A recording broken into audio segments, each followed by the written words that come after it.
మీ destination ఏదైనా ప్రపంచంలో ఏ మూల ఉన్నా CN travel explore the world your వే.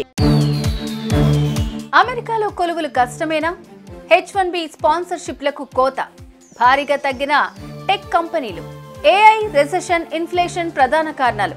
భారతీయులపైనే ఎక్కువ ప్రభావం. వీసాల కోసం పెరగనున్న పోటీ, అమెరికాలోని విద్యార్థుల్లో ఆందోళన.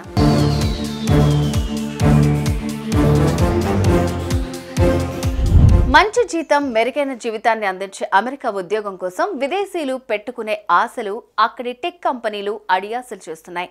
H1B వీసా స్పాన్సర్షిప్లను భారీగా తగ్గిస్తున్నాయి. విదేశీ గ్రాడ్యుయేట్లు, నిపుణులకు తమ సంస్థల్లో ఉద్యోగాలు కల్పించేందుకు అమెరికా సంస్థలు H1B వీసాలను స్పాన్సర్ చేస్తున్నాయి. ఈ వీసాలు ఉంటే 6 ఏళ్ల పాటు అమెరికాలో స్పాన్సర్ చేసిన కంపెనీలో పనిచేసే వీలుంటుంది.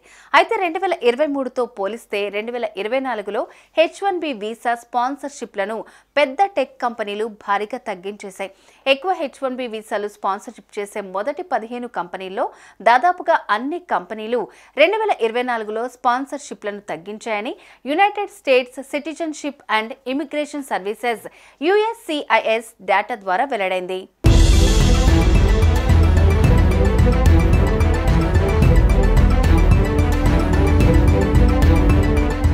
అమెజాన్, గూగుల్, ఇన్ఫోసిస్, IBM వంటి అన్ని పెద్ద స్థాయి టెక్ కంపెనీలు ఈ ఏడాది H1B స్పాన్సర్షిప్లకు కోత పెట్టాయి.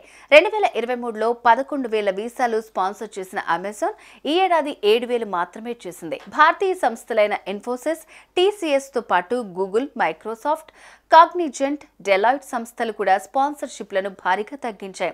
మెటా సంస్థ మాత్రమే గతేడాది కంటే స్వల్పంగా 400 స్పాన్సర్షిప్లను పెంచింది. దీంతో ఇప్పుడు డిగ్రీ పట్టాతో బయటకు వస్తున్న టెక్ విద్యార్థుల్లో గుబులు మొదలైంది. తాము అనుకున్న డ్రీమ్ జోన్ దొరకదేమో అన్న ఆందోళన రెట్టింపవుతోంది.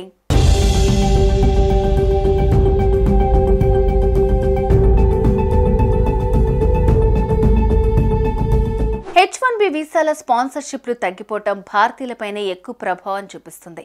మొదటి నుంచి ఈ H1B వీసా పొందే వారిలో భారతీయులే అత్యధికంగా ఉంటారు. 2023లో జారీ అయిన మొత్తం H1B వీసాల్లో మనోళ్ళకే 72.3% దక్కాయంటే అర్థం చేసుకోండి. H1B వీసాల విషయంలో భారతీయులు ఎంత ఆశతో ఉంటారు. కాగా అమెరికా H1B వీసాలు చైనీస్ కు 11.7% దక్కాయి. స్పాన్సర్షిప్లు తగ్గడం వల్ల H1B కోసం పోటీ భారీగా పెరిగిపోయింది. కాగా ఆర్టిఫిషియల్ ఇంటెలిజెన్స్ ప్రభావం పెరగటం, మాంద్యం వల్ల ఖర్చులు తగ్గించుకునే ప్రయత్నాల్లో భాగంగా టెక్ కంపెనీలు స్పాన్సర్షిప్లను తగ్గించాలని ఇమిగ్రేషన్ నిపుణుడు అజయ్ శర్మ అభిప్రాయపడ్డారు. ట్రంప్ అధ్యక్ష బాధ్యతలు చేపట్టనున్నారు. మరి అప్పుడున్న టెక్ కంపెనీలు ఈ స్పాన్సర్షిప్లు పెంచుతాయో లేదో చూడాల్సి ఉంటుంది మరి.